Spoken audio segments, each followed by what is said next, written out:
Antoine Morgano, also known as Cat Eyes, is a well-known and respected in the street ball community all throughout the Northeast.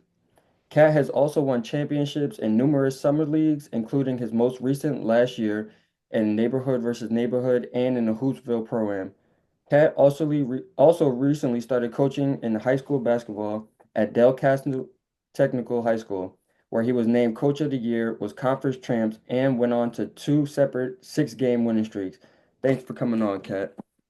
Appreciate it, man. Thank you. Thank you. It's good, man. Problem, bro. So where did you originally grow up? Originally grew up in Newark, New Jersey, Southwood, Newark, Weequahic section. It was basketball your first sport? Nah, actually, football was. Yeah. Football only main sport. That was your main sport?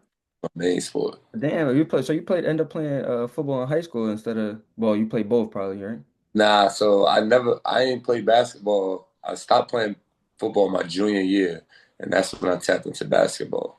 I was all football from yay high to 10 years old, all the way up into my junior year of high school. And you didn't play basketball before that at all? Nah, at all. Right, yeah, that's crazy. I ain't never know that. I didn't Uh, even know. so when did you realize, like, damn, I might have something with this basketball stuff? Like, I'm actually pretty decent. The summer going into my junior year where I tried out for the team, actually Raz Baraka was my basketball coach, my head basketball coach at the time. Yeah. He was also the principal at Weekly at the time too, or assistant principal or something like that. Um, and yeah, after my junior year, I tapped in. I went back to football my senior year. Wound up playing for Weekway. And then I was like, man, I'm gonna try basketball again. Mm. I did it again because I had a good summer overall going into my senior year. I was playing ball, like getting better, or just learning the game. I wouldn't say getting better, learning the game. And I actually, my senior year at University High School where I attended and graduated, I was like the man. I won a Christmas tournament. I don't know the last time that was done, but I won the first Christmas tournament in a long time. Got MVP of the Christmas tournament. Actually beat my boy Corey Chandler in the Christmas tournament his sophomore year and my senior year. That's when Corey was like the man too. Him and Keon was like the battle of the best of the city as guards. I beat Keon in the semifinals. Rest in peace, Keon. So yeah, I beat both of them my first year playing like officially varsity basketball because I played JV my junior year. Really? Did you say you was learning, you started learning a little bit the game or going into your senior year that summer, right? Where did you learn that? Where did you learn? Was it street ball? Were you with a Ball, street street ball, ball? Yeah. a lot of street ball. I spent a lot of times on South Ward, in the South Ward, Lyons Avenue, Green Acres. Born, that's why I was like basically when I picked up basketball at. Mm. I'm talking about every day. Every day I was outside playing basketball on on a basketball court, like every day. The vice versa of what I was doing growing up. I was playing football every day. Throw up, we were playing throw up. We was playing football in the middle of the street, tackle, everything. I was the opposite. I was doing that with basketball that whole summer. Mm. Would you say that that was like the start of your street ball journey, or did you play a little bit before that? Nah, that was the start of it. Playing at Green Acres was the start of it. I played with a guy named Raheem, who was a coach out there, a well-known coach. Zoo Crew, I was always seeing Zoo Crew. I think I played against Zoo Crew like when Tyrone and them was younger. We was like 15, 16 years old. Um, but yeah, started off there. Then I played like a 3-on-3 with my boys. This is my first 3-on-3 win was on Chancellor Avenue at the Annex playground. I won a 3-on-3 tournament with just my homeboys. So that was the start of my 3-on-3 career when I didn't even know it. Yeah, right. But yeah, that was a dope part. Just growing up playing a lot of street ball to get me better in the official 5-on-5 like indoor basketball, fish under the whistle. Yeah, well, everywhere you went, you said from street ball, 3-on-3, 5-on-5, Christmas tournaments, whatever. It seemed like everything has been about winning for you. Like, do you know what made you so realize this is the most important thing, that winning is before anything, before points, before stats, you know what I mean? It's just all about winning. Um, I want to say it was instilled in me as an athlete when I was playing football. Like I did it at all costs. Like I sacrificed my body each and every day, practicing, tackling people. You know what I mean, to win, I won a Pop Warner championship. I didn't get to win no high school championship, but playing Pop Warner in the city of Newark, winning, going all the way down to PA to like regional championships and stuff like that. That made me, I mean, having a good camaraderie with my teammates and making us winners, that's what's instilled with me. So when the transition to a different sport, I always had that and I mean intensity and tenacity for winning. Mhm. I wanted to win at all costs, no matter what stat line. I was playing JV and winning. I wasn't caring. I was average. My first year playing basketball for high school, like playing JV, I was averaging 25 a game. I was just learning the game. I was just getting rebounds like Dennis Rodman. Right, right, right. I mean, I wasn't no dribble getting to my shot. Even when I played varsity the following year, like I played under guys like Chad Barnes, Antoine. I mean, so it was like Woosa, my man Woosa, Phil Valdez. It's a lot of guys that was playing ball like for years. I was just in the right position. Right. And after that, did you attend college? Did you play at the next level anywhere? Yeah, I did. I walked on to a Division III at NJCU. I played my first year out there. I did pretty good as a freshman off the bench. I mean, I let things, and I tell this to all the kids that go to college, like, stay focused. Like, I wasn't focused. I was doing all the other stuff. I mean, Yeah, basketball was important because I wanted to play. It was good, but I didn't focus on the other stuff that's going to keep me in college. So I wound up jumping from college to college, and then, I mean, finding my way on the pro scene years later. right. So after now you finally a pro. Where did you get the start? Like, where was your first pro experience? It was actually the ABA. I played for the Jersey Express back in 2010. After that year, it was a good rookie year. We did good. We went down all the way to the regional championship down in Kansas. I had a good team. We had a real good team. A couple local guys that played with me growing up that I watched that was really good. Some guys that I watched in college be really good. So I had a couple good pros on the team that I mean, took some stuff from and I mean, developed my game as time went along. Mm. I'm pretty sure, like, yeah, when you first started, your reputation wasn't, that rookie year, your reputation isn't what it is today. Like, what are some of the steps you took along the way? Like, obviously winning. What made you become known as the cat, the guy that be killing, the winner that everywhere he goes? Like, what are some leagues that you played in, or the moment where you was like, damn, that now I got some recognition behind my name. Definitely Brantford Park. I Mm. mean, give that the most high. I mean, Zoo Crew League. When I was younger, I won a championship in the Zoo Crew League. That's why I became a Zoo member. That's where it first started. My first championship in summer league was down at the Zoo Crew League with Coach Malik, rest in peace, Tyrone and all them guys. Just gave me a sense of I could really do something with basketball, and I just took off. I was consistent and persistent. Mm. I mean, I wanted to win. I wanted to get my name out there. So I played every day, man. Like, like it was a job. You feel me? Like, even before trying to go overseas, like I never had aspirations of going to the league once I got better or once people started knowing who I was. I just kept wanting to get better myself. So I just did mad workouts, go play as much street ball as possible, go to gyms, the open gyms where people I could develop from. You know what I mean? So the pad was one of those places. In the summertime, pros came home and we played against them and just got better, like the Sheltons and the Davons and a couple other guys, and just playing with a couple local guys who could have went overseas. You know what I mean? And just play street ball, and it was actually good. And then I started going over to New York, and it made it even better. Yeah, I would say New York for me was definitely where I feel like my name grew a little bit. I went out. Um, what's the park with the beach right on it? You know what I'm talking about? They talking about hits.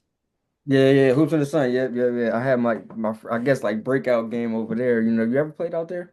Yeah, I played out there, man. I had a couple good games out there. My breakout league out there was Rucker. So my Okay. out the Rucker, I had a name. They called me the prolific one. Uh, yeah, word, word. I got a whole name out there by the guys who, not by the fans, by the guys who run it. You feel Right, me? right, right. Out there again, that's what they call me. You feel me?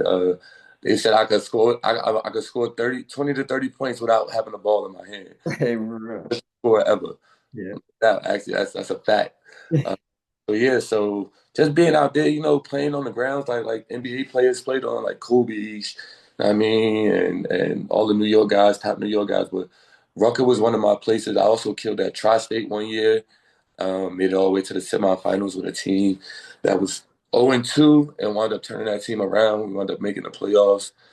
Had a big name out there in Tri-State area, and then getting to Rucker.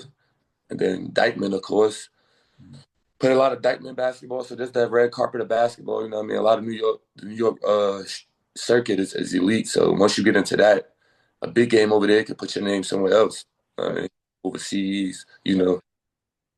So what made you want to stay in the street ball lane instead of maybe going like, all right, maybe I want to go to Europe, you know, or maybe I'm playing in the 5-on-5 because I know you obviously did the FIBA 3-on-3 where you was traveling, but what made you want to stay in the street ball other than playing 5-on-5 when I mean, I don't want to say nothing made me choose that over going there. If I had a chance or opportunity, I definitely was on top of it. Or God said, "Yo, I could get you here."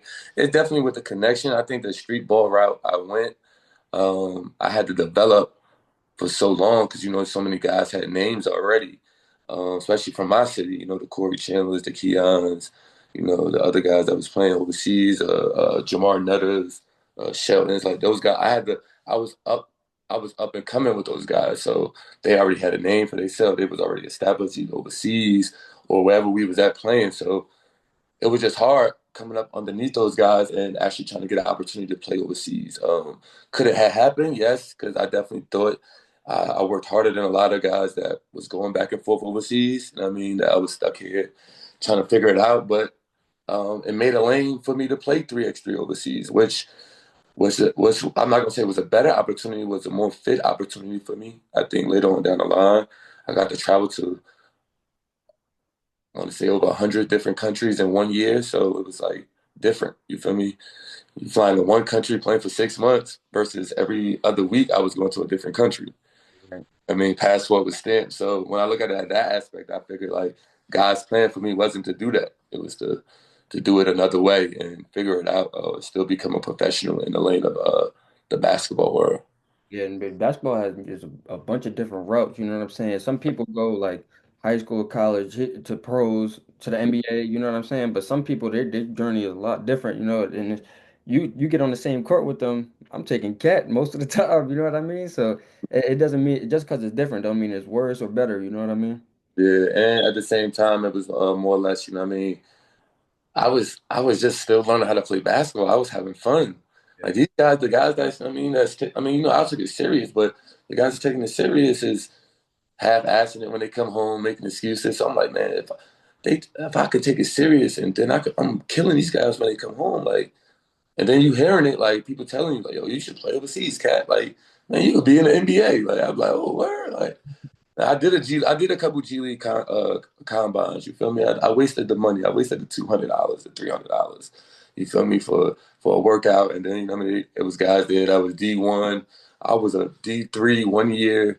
I mean walk on. So like it was harder. My route was harder, but it was still I still feel as successful. I mean when I look behind me, like the shit, like, I mean, trophies, different trophies, MVP trophies. These is not just like championship joints. These like MVPs. So that mean like out of the crowd I played in, like I was the most valuable player on teams. Like I ain't playing with no bums. I'm playing with guys that played overseas that had names in college and stuff like that. So Right. it's definitely a surreal feeling when I mean look back into all the stuff that I accomplished as far as street basketball or indoor leagues or winter leagues, whatever it is pro setting, I feel like I can hang with the best of them. Right. Yeah. Speaking of all them trophies, man, you've been playing in the Rucker, the TBT, the But Hoops in the Sun, Hoopsville, and it's a bunch of guys playing overseas, playing in NBA that come over. Like you got any the most memorable championships that you had? I think the most memorable one,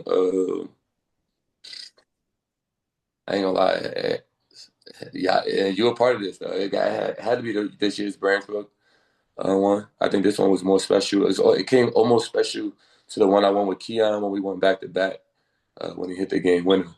Um, this one was more special though because like we put this together, like you know what I mean? Like me putting it together myself. Like I played with a bunch of guys. I went on a bunch of guys' championship teams and like programs. But when you put something together yourself, it's a more like surreal feeling. Yeah, Like definitely. I did that. Yeah, yeah, for real. So now you've been playing for a very long time. Like, what are some of the things that you're doing to take care of your body to just, because the wear and tear, it got to be a lot, man. You playing all summer long, and you playing on concrete, you playing on hardwood, you playing every day, So, what's some things you do to take care of your body? Uh, man, one, I stay prayed up. I mean, pray every day that God keeps my motor running, keeps me able to play the game, able to get out. Even if I kind of like a small injury, I'm able to get over it, heal well. And I mean, for a fast recovery. Now, I mean, other than that, I stretch. I mean, I eat well. I mean, since the COVID, since me and my wife made a decision to go to vegan, I mean, I eat healthier. I mean, well, I'm not fully. I'm pescatarian now, but I still eat like fish and stuff. So, but other than that, like just healthy choices as far as me eating wise, eating taking care of my body. I work out.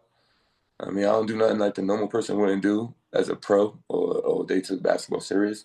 Just being healthy. I mean, it's some things like I still do all the other stuff. You know what I mean, like I don't eat all the time healthy. I got cheat days, but other than that, I take care of my body. I still stay in shape. I work out here and there. I'm not a workout beast. I don't work out every day. I only got a regimen. I work out at a school. So if I'm at a gym, I'll just probably do some little set here and there just to keep emotion. I mean, that's it. At 38 years old, I feel like I'm in the best of shape though, like compared to a lot of my people my age or people way younger than me. Yeah, that diet that plays a huge part. Like my mom's in the process of trying to lose a little bit of weight, and the biggest thing that's been happening to her was the diet, yo. She cut out, eating the bullshit, and now she feeling way better. She able to move a little bit, work out a little bit harder. So that diet is real important, man. Yeah, definitely. Aside from that, but like there was some talks about you retiring last year, man. And maybe that possibly being your last year. What you think you gonna come back and make an appearance this summer or no? Hey man, you asked my wife this question, she'll tell you I was lying in that video. I definitely probably come pop back out. I, Yeah. the pot got bigger. No, I see. I see. Pot got bigger. There's actually talks now, seeing where people gonna go, where people head at. I don't know what did they talk to you yet, but but yeah, man, I don't know. Might pop back out. Might pop back out, see what's up with it. Yeah, I- man. It's still in the air, man. I'm still, like I said, I'm still healthy. I'm still hooping. Not saying the injury put that back or not make me do it. It's just that, it's just up in the air. I got other things in motion, like especially with the coaching. Got a lot of more opportunities to now step into that lane, and I want to give it opportunities. Just like I gave playing basketball opportunity, I want to also give this coaching thing an opportunity to take me to another plateau of where I want to be at, as far as coaching in college and stuff like that. So I was gonna get into the coaching, but what are some of the things that you get? Like what do you get out of helping the youth and teaching the game? Like obviously you're a good coach, you're a winner, because you won Coach of the Year, and then you're going on two separate 6 game win streaks with a program that maybe might not have been the best, and but you guys are building. Like what are some of the things that you're getting out of helping out the youth? The same thing those coaches who helped me get out. I mean, whatever they got out of it, I don't know what they got out of it, but I know it's something special. Seeing a kid that is coachable and is willing to, take that ride with you for whatever season is in, and the understand the task at hand that they're given. And is that just compete, be your best. I mean, you may not be the best, but be your best. So, and with that being said, you got to get these coaches that are in it for the right reasons. Speaking of myself, it's a bigger gratitude and bigger humbling moment when you got not only athletes but young ladies who can follow your voice and follow your vision and want to make something of it. You know what I mean? So I think when I was a coachable kid with a basketball, even with football, you know what I mean? My coaches understood that they could come to me and be like, "Hey, okay, I need you to do this," and I'm like, "I got you. Like, I'm gonna do it. If I don't do it, I'm gonna try again. I'm gonna do it until I get it." You feel me? So when you got that mindset as a coach, like kid, I'm gonna coach you until you get it. So you gotta do it until you get it. You know what I mean? And then when they buy in, I mean, successful things happen, and that's what happened in shit, man. We started off rocky with coaching. I was 1-4. Mine just in my second year, so my first year was I don't want to say it was a terrible year. It was a learning year. I got suspended for some games. where I went off and said some things on camera that I shouldn't have said Mhm. after a game, and it was recorded. Um, I mean, I was in an emotional but transparent moment, and I misunderstood the moment. I should have been a leader in that moment, and I wasn't. You know what I mean? So learning that, and then this year getting a coach of the year turned the perspective of things as far as me how I am as a coach versus how I am as a player. You know, you've been my teammate. You know what I mean? I get emotional, curse you out, but at the same time, I could praise you as well. But at the end of the day, it's about being a leader. And being a leader is going by example and doing the things that I'm asking of you. So, you know what I mean? That's what I get with the coaching. I mean, I gotta lead by example. I can't be out here cursing at refs if I don't want my girls coaching at refs. Right. Can't be out here yelling at the girls if I don't want them yelling at each other, or yelling with my coaches or arguing with my coaches if I don't want them yelling at each other on the court. So it's things you got to lead by example, and I've learned that. I'm still learning more, but I have learned that as a coach and a player of how to handle that. Like right now, I'm kind of in the middle. Um, right now, of, like if I'm gonna play, if I'm gonna go into coaching, and I just for personal reasons, I want to ask you, like you said, you real competitive, so you might have handled that situation like where you start yelling and then you got recorded or whatever, but that's just you being competitive. You know what I'm saying? So they probably misunderstood that and took it as, oh, he acting out of control or whatever. But do you still can you scratch that competitive bug when by coaching, or is it just like, or you have to go and you have to go play as well to give it like, all right, I got my wins in today, or I competed at a high level today. Nah, I don't think you can scratch it. It's if you got the competitive bug, it's just in you. You just gotta. I don't want to say you gotta control it. You gotta put it on a professional level where, like, you watch college coaches all the time. You know what I mean, you watch NBA coaches. You know, they go crazy. They go a little bit, but that professional is probably like that's a contracted thing. You know what I mean? And to get to that level, you have to be a little bit more, calmer. But at the same time, like you got to be competitive. Like I still talk my shit. Like you feel me? So it's like I'm never going to be not in that competitive moment. But now I have to channel it Mhm. into where my girls understand I'm not going overboard, and to where the ref is not going to give me a tech now. Right. I mean, I got one tech all year, and it was because the other coach told the ref I was standing on the court. But we were winning, and I was cheering. And Right. I was telling the crowd, that I mean, I mean, clap it up and everything, and they gave me a tech for standing on the court. So, other than that, like, I was good all season this year. You feel me? So just channeling it and making it so that your girls understand, like, yo, we still have a game to play. No matter what the refs are doing, no matter how many shots we're missing, how many turnovers we have, we got to fix things within the game. We also have to fix our emotions. And as a coach, I got to fix my emotions, whether I'm pissed off that we got three turnovers in a row for the same reason, or we can't make a free throw, or we're missing an open pass, or it's just stuff. I have to channel it. And it's hard because, man, I know the love you got for the game, you don't want to see that be disrespected. And I think that's the most important part about coaching. The passion you have for your sport, you don't want the sport that you're coaching or the sport that you love. You don't want to make it seem like you overdoing it, like Mhm. you're doing it for the wrong reason. Like, oh my God, like you don't want to let your passion get you in the way. Yeah. And I can understand that, man. There's been times, and I think I learned this from just being around some winners like you, even this summer, like. We went to Westchester and we played up in that league, and I remember just one time he was just like, "Yo, Kyle, come on, get into it. Like you're not doing nothing." And I'm like, "Man, well, they gotta pass me the ball." He's like, "You could do more than that." You know what I'm saying? But then so I started thinking, I'm like, "All right, yeah, let me start trying to get in there, rebound, play a little bit better defense. I might just be walking around and stuff." But then I took that and I started using that when I went overseas.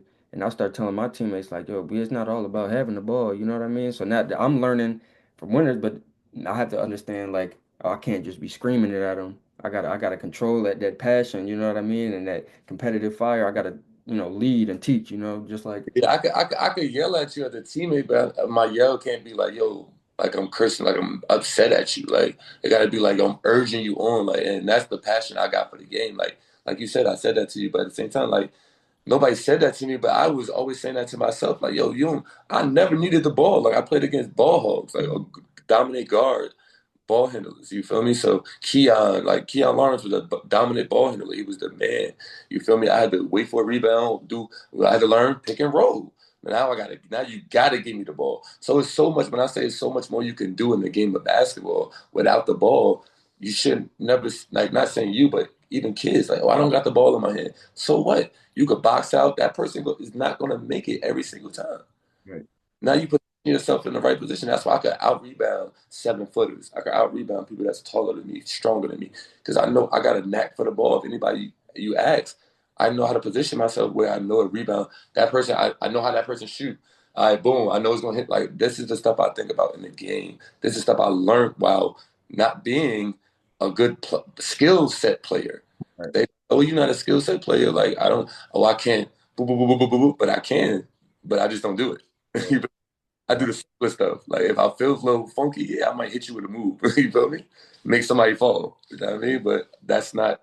Only seen that make it fall, but I also seen you get 30 literally off of just running the lane, rebounding, setting screens. You know what I'm saying? That has to do with IQ. So Yeah. I know that has to translate to when you're coaching. Are you teaching your kids, and have you seen your IQ grow? Yes, yes. You know what I mean? I had a young lady who got first team all conference this year. This is her junior year.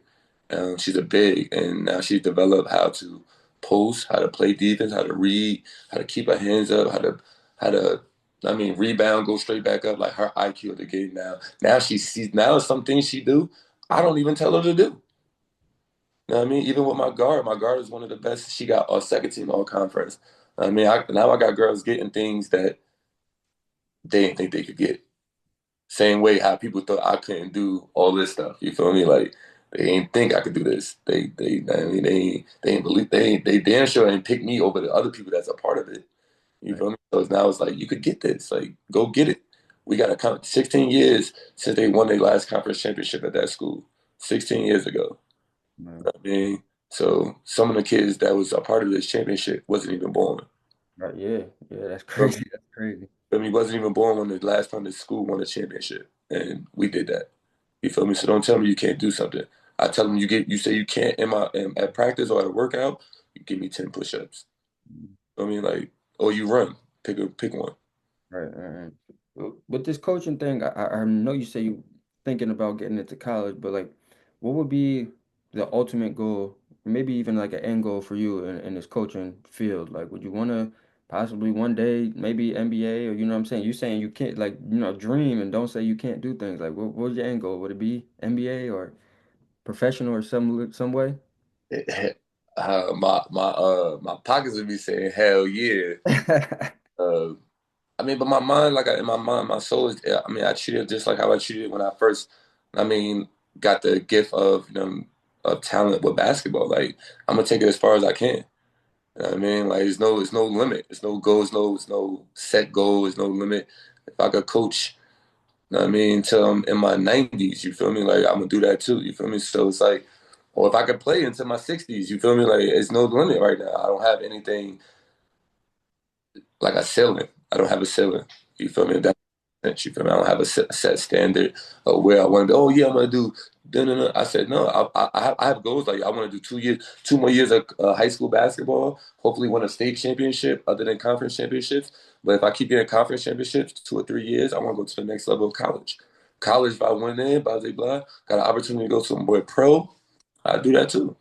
I coach like a TBL team. You feel me? Like it wouldn't be. I mean, something like I got to be like, oh, I want to be a or Delaware. Like I could be a part of a. Like I got. It's about connections too. You feel me? So I feel like the more I'd be successful, like just like playing, I have more connections and doing more things, and that's what it's about too. I think so. Well, it seemed like to me like you never settling, and you always have like this growth mindset. Like I'm gonna just be better today than I was yesterday. You know what I'm saying? I'm better next year than I was this year. Where did you learn that? How did you that it get instilled into you? Like, because it seems like it happens everywhere in your life. I ain't gonna lie. Yeah, I mean, I do that. Yeah, I'm like that with as a father, as a husband. You know what I mean? So like I'm trying to get better each and every day. I mean, I think I more or less came to me spiritually around the time I want to say I was always resilient. You know what I mean? I always wanted to get better with everything I did, like, especially when it came to basketball. You feel me? After I transitioned from football. But just in life, I think it more or less when my mom passed, like I just wanted to get better, like as a spiritual person, be one in touch with, I mean, God and just other stuff. I mean, I still made mistakes along the way. I mean, but I mean, and also being married, my family. I mean, each and every day I do this for them. So each and every day I was out there playing ball. If I'm playing ball as an opportunity, I tell my wife all the time, like she knows now for sure. But like I always tell her, like I don't just be out here playing basketball for the hell of it. Like I play for a purpose, like my family. Like it's an opportunity for my family, for me to feed my family. You know what I mean? For to put money in my kids' pockets. So you feel me? Like put money in your pockets. Like it's not just I'm just going out here for like selfish ways. Like I did that when had no family. Like when it was just me, I was out here just trying to figure it out. But now no, it's an opportunity. Any and every opportunity I get to showcase what I can do on the court, and people know what I could do. I mean, I just got a call right before you, like on a coaching tip. Like somebody mentioned my name to this guy. He wants me to come down and coach. Down in Delaware, opportunity to coach like a summer league down there, a middle school summer league. And I mean, that's just the coaching the thing. I mean, I just got into that. You feel me? Or it's already a connection there with a guy who I think I met already because Delaware is small. They'll tell you that. But the basketball world is big, but it's small at the same time. I feel like if you know somebody that knows somebody, you can always be connected if you have good intentions and people know your positivity. Yeah. Well, man, thank you, man. I think I learned something today, man. I appreciate you for coming on, Cat. I appreciate you, Kyle, man. Yo, the Mexican homie hit me too, man. He got something for us May 31st. Yeah, I'm gonna be up here in Westchester anyway, so I'm actually in Westchester right now, so I'll be up here. I'm definitely down to play. That he said it's for 10K.